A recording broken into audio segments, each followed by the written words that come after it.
J'ai le droit à 21,54. Et vous foutez de ma tronche, hein, parce que là, ça commence à bien faire, hein. C'est pas... À quoi que ça me sert de nettoyer mon téléphone, alors à chaque fois, tous les jours? Hein, pour avoir que 21 minutes. Il va encore falloir que je trouve la combine de pourquoi que ça fait ça. Ouais. Bonjour à tous mes abonnés, aux frères et sœurs et aux amis. Bonjour aux nouveaux abonnés. Attends une minute, j'ai noté ça. Attends. Ouais, Louvi. Louvi, bienvenue. Et merci pour ton abonnement. Ouais, ça s'appelle Pinton ou je sais plus que trop, hein. Mais tu vas te reconnaître, hein. Merci Louvi, Pintois ou Pinto. J'écris très mal, alors je n'arrive pas à me relire. Mais enfin, Louvi, bienvenue à toi, voilà. Je vais reprendre un peu en arrière. Alors, je vais repartir un petit peu en arrière, d'accord? Alors, puis Marie se leva, les salua tous et s'adressa à ses frères. Ne pleurez pas et ne soyez ni peinés, ni indécis, car sa grâce vous accompagnera et vous protégera totalement. Mais louons plutôt sa grandeur, car il nous a préparés et nous a rendus hommes. Ah, excusez-moi. Bonjour mon rabbi, je te bénis ainsi que les frères et sœurs et les amis et les nouveaux abonnés, enfin tous les abonnés, voilà. Excusez-moi, j'ai bugué. Lorsque Marie dit cela, il incita leur cœur à se tourner vers le bien, et ils commencèrent à parler des paroles du Sauveur. Pierre dit à Marie, « Sœur, nous ne savons pas que le Sauveur... Sœur, nous savons que le Sauveur t'aime plus que les autres femmes. Rapporte-nous les paroles du Sauveur dont tu te souviens, que tu connais, mais que nous ne connaissons pas, ou que nous n'avons jamais entendu. » Marie répondit, Marie-Madeleine, « Je vous révélerai ce qui vous est caché. » Et elle commença à leur dire ces mots. « Moi, j'ai vu le Seigneur dans une vision et je lui ai dit, Seigneur, je t'ai vu aujourd'hui dans une vision. Il m'a répondu, béni sois-tu de ne pas avoir failli. Ou, non, c'est faibli. Excusez-moi, c'est pas un H ça? Ben non. Puis il n'y a pas de H dans faibli. Béni sois-tu de ne pas avoir faibli à ma vue, car le trésor se trouve là où se situe le mental. Je lui ai dit, Seigneur, est-ce que celui qui a la vision la voit à travers l'âme ou à travers l'esprit? Et le Sauveur m'a répondu, il ne voit pas à travers l'âme ni à travers l'esprit, mais le mental qui est entre les deux. Bon, c'est-à-dire c'est la glande pinéale. C'est-à-dire à ceux qui voient les visions, et c'est, il manque un mot, les pages 11-14 manquantes. Après, il manque un mot, ce qui est désiré, cela, ce qui est désiré, cela. Voilà, l'autre jour, je me suis trompé de mot. J'ai lu un peu vite et puis c'était pas désiré que j'ai dit, c'est pas grave. Je ne l'ai pas vu descendant, mais à présent, je te vois ascensionnant. Pourquoi mens-tu puisque tu m'appartiens? L'âme a répondu et a dit, je t'ai vu, tu ne m'as pas vu, ni reconnu. Je t'ai servi comme un vêtement, et tu ne m'as pas connu. Après avoir dit ceci, elle est partie en se réjouissant grandement. À nouveau, elle est parvenue à la troisième puissance qui s'appelle ignorance. La puissance a interrogé l'âme en disant, où vas-tu? Tu es lié dans l'iniquité, mais tu es lié. Ne juge pas. Et l'âme a dit, pourquoi me juges-tu? Bien que je n'ai pas jugé, j'étais lié, bien que je n'ai pas lié, je n'étais pas reconnu, mais j'ai reconnu que le tout a été dissolu, aussi bien les choses terrestres que les célestes. Après avoir triomphé de la troisième puissance, l'âme est allée vers le haut et a vu la quatrième puissance qui a pris 7 formes. 7. Chiffre 7. La première forme est l'obscurité, la seconde le désir, la troisième l'ignorance, la quatrième l'enthousiasme et... non, il n'y a pas de « et ». La quatrième l'enthousiasme de la mort, la cinquième le royaume de la chair, le sixième l'imprudence sagesse de la chair et la septième la sagesse courroucée. Ce sont les 7 puissances de la colère. Elles ont demandé à l'âme, d'où viens-tu, tueuse d'hommes?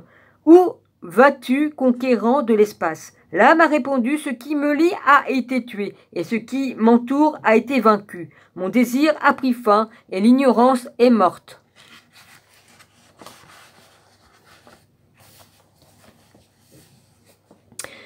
J'ai été relâché d'un monde pour un autre monde, d'un genre pour un genre céleste, et j'ai été libéré de l'entrave de l'oubli qui est passager. À partir de maintenant, j'éteindrai le reste du temps, de la saison, de l'éternité, en silence. Lorsque Marie eut dit ceci, elle resta silencieuse puisque le Sauveur lui avait parlé jusqu'à ce point-là. Mais André s'adressa au frère. Exprimez-vous sur ce qu'elle a dit, car je ne crois pas que le Sauveur ait prononcé ces paroles puisqu'il est certain que ses enseignements sont d'étranges idées. Ben voyons. Pierre répondit et parla des mêmes choses. Il les interrogea sur le Sauveur. A-t-il réellement parlé avec une femme sans notre savoir? D'où Jésus.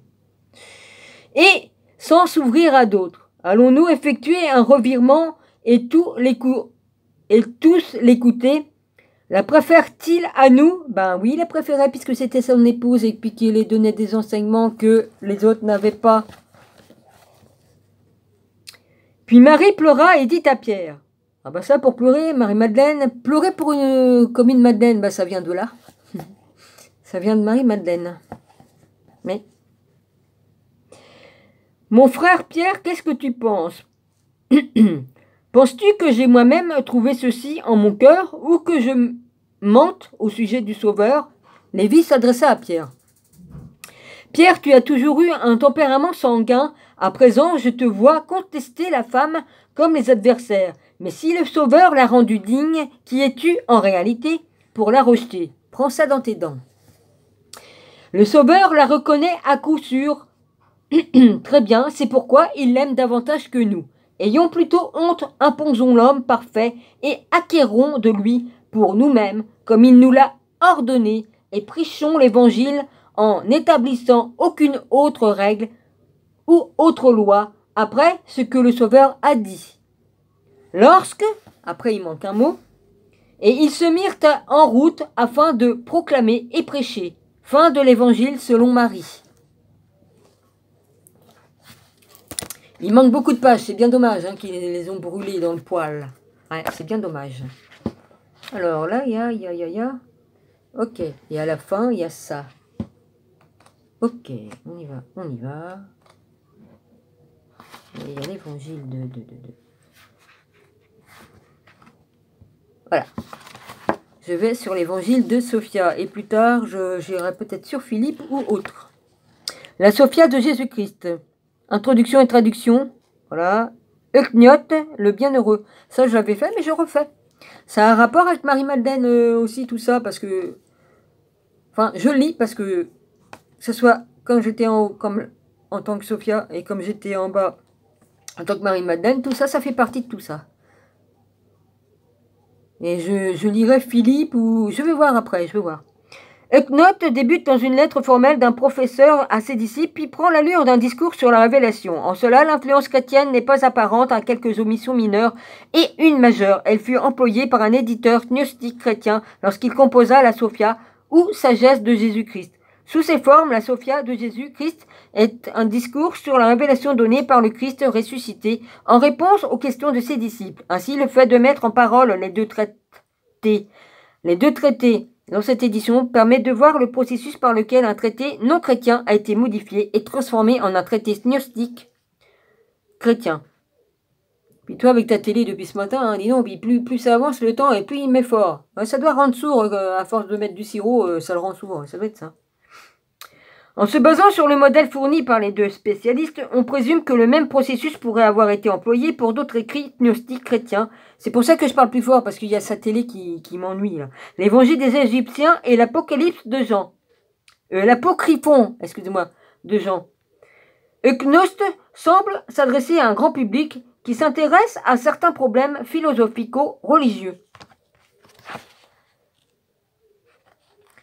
Ça, je l'ai déjà lu, là, et vous pouvez probablement trouver la vidéo sur ma chaîne là. Sinon, j'ai mon ancienne chaîne, il y a tout qui est dessus. Vous pouvez la trouver, mon ancienne chaîne. Bon. J'ai aussi une chaîne de secours. Ouais, ouais. Je vais pas dire ce que j'allais dire après parce que ça sert à rien. J'ai pas de temps à perdre avec les minables. Excusez-moi, hein, j'ai un PN qui est très collant. Un grand public qui s'intéresse à certains problèmes philosophico-religieux. C'est tout ce que je dirais. Là, même ça, c'est trop. La Sophia de Jésus-Christ parlait à un public pour qui le christianisme était un élément additionnel de leur environnement religieux. Le public pourrait avoir été composé de gnostiques non chrétiens qui connaissaient déjà le gnost. Dans la Sophia de Jésus-Christ, un associé au Christ, la prédiction située à la fin de Gnost, l'éditeur a peut-être espéré le persuader que le Christ était la dernière incarnation du sauveur gnostique. Ou bien le public pourrait avoir été constitué de chrétiens non gnostiques et l'éditeur a peut-être voulu les persuader que la religion révélée par le Christ était un christianisme gnostique. Peut-être aussi que l'éditeur avait ces deux groupes à l'esprit. Ah oui? L'éditeur a peut-être espéré les persuader que le Christ était la dernière incarnation du sauveur gnostique. Non. Aucunement. Que ce soit avant ou après.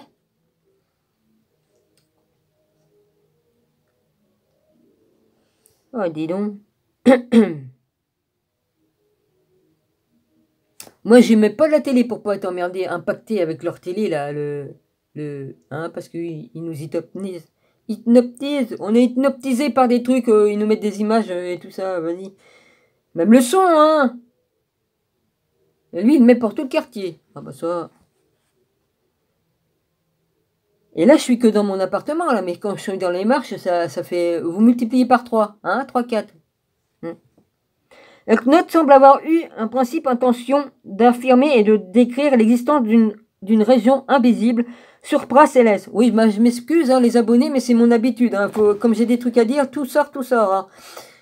Donc, vous soyez pas, comment dirais-je, choqués. Hein, c'est comme ça que je fonctionne. Voilà, c'est comme ça. Si j'ai un truc à dire, je le dis entre deux, c'est pas grave. Hein, c'est ainsi. Hein. Derrière le monde visible, une région qui n'était pas reflétée par les spéculations des philosophes dont les points de vue tels qu'ils sont décrits ressemblent à ceux des stoïques, des épicuriens et des astrologues babyloniens. Les instances dirigeantes de cette région sont composées d'une hiérarchie de 5 principaux êtres divins. Le Père inengendré, son reflet appelé l'autopère, la puissance hypostase de l'autopère, l'homme immortel qui est androgyne, le fils androgyne de l'homme immortel. Pourquoi tu me sonnes, toi, espèce d'abruti de machin? Qu'est-ce qu'il me fait, ce con? Oh, il m'arrive toujours des trucs bizarres, moi, avec mon téléphone.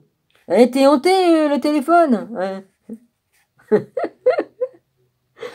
Le fils androgyne de l'homme immortel, le fils de l'homme, et le fils androgyne du fils de l'homme, le sauveur.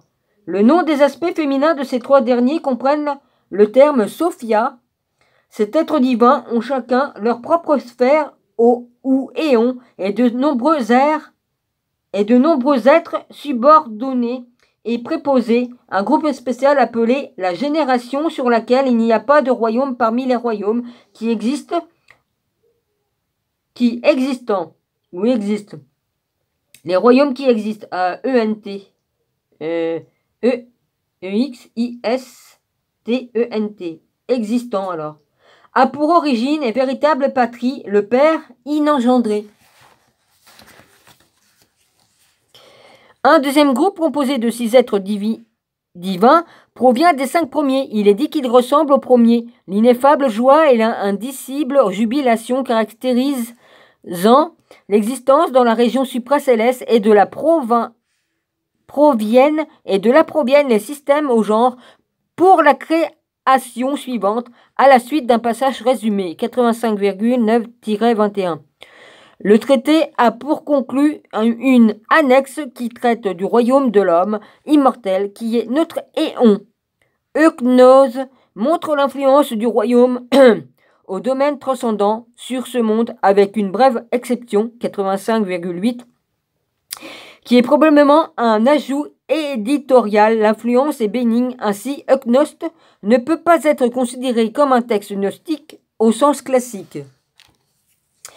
Dans la Sophia de Jésus-Christ, les points majeurs suivants sont ajoutés. Le Sauveur Christ est venu d'une région supracéleste, 3, 93, 8-10. J'ai vu qu'il se passe encore un truc là.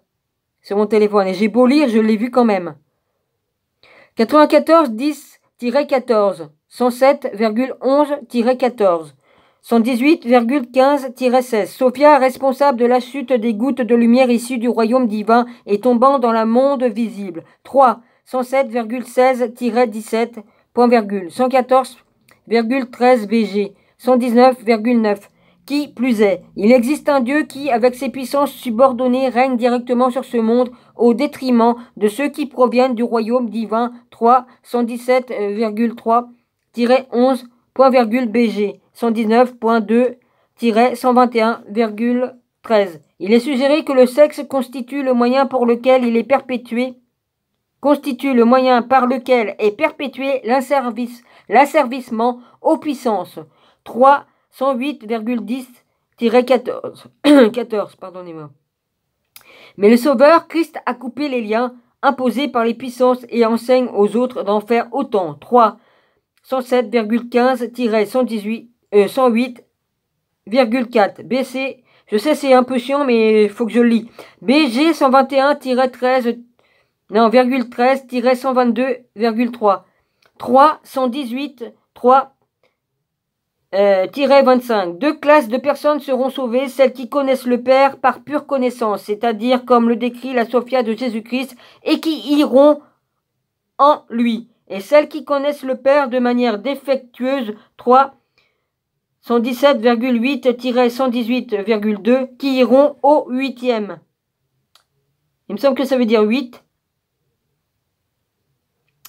Ben, c'est un 8 avec un espèce de petit 3, mais c'est spécial. Mais c'est pas le petit 8 avec la queue en bas. Non, là, c'est comme un petit E devant un petit E ou un petit C. Mais c'est tellement petit, je peux pas le voir, le C ou E. En outre, il convient de noter que les disciples cités dans la Sophia de Jésus-Christ, Philippe, Matthieu, Thomas, Barthélemy et Marie, là, reflètent une tradition au sein du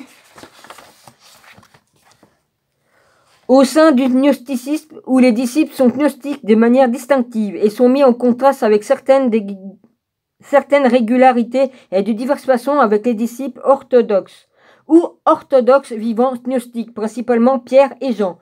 La notion des trois hommes divins dans la hiérarchie céleste semble être basée sur la Genèse 1-3. L'homme immortel égale Dieu. Le Fils de l'homme égale Adam, 81,12.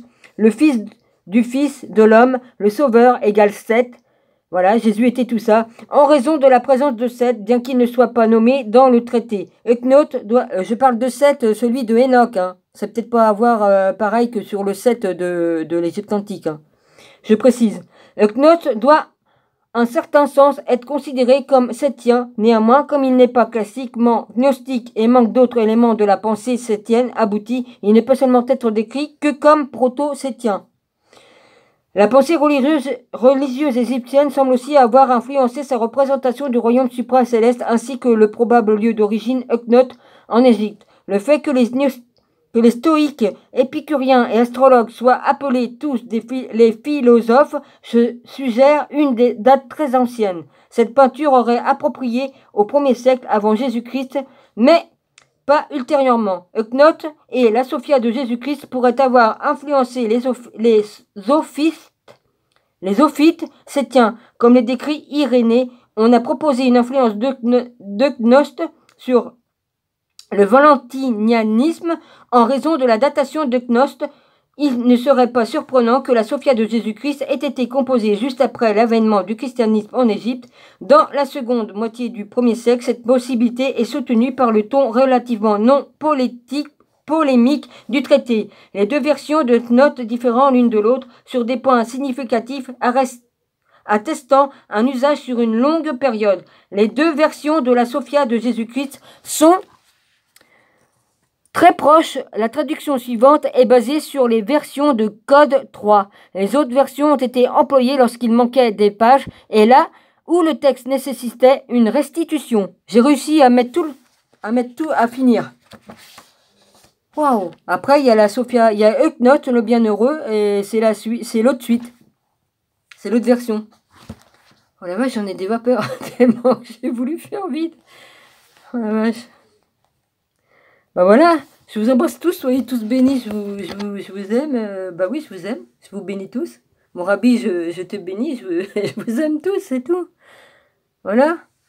Hein, mon frère, je porte toujours hein, mon cadeau. Ouais, je t'embrasse, mon frère.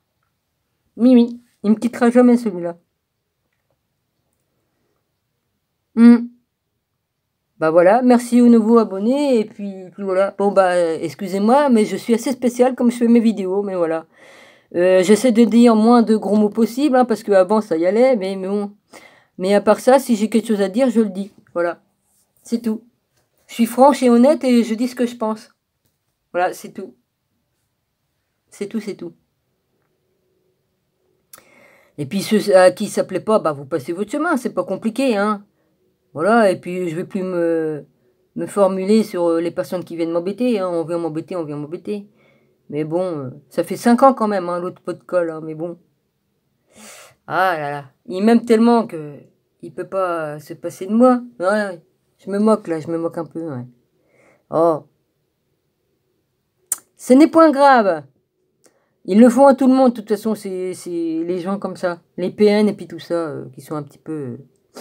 voilà, hein. Bon, c'est pas grave. Voilà, bon, bah, à ciao, hein, parce que là, ça clignote, ça veut dire que ça va pas tarder. Bah oui, 21h54. Donc je l'arrête avant, parce que sinon, ils vont me couper ma vidéo. Voilà, allez, salut.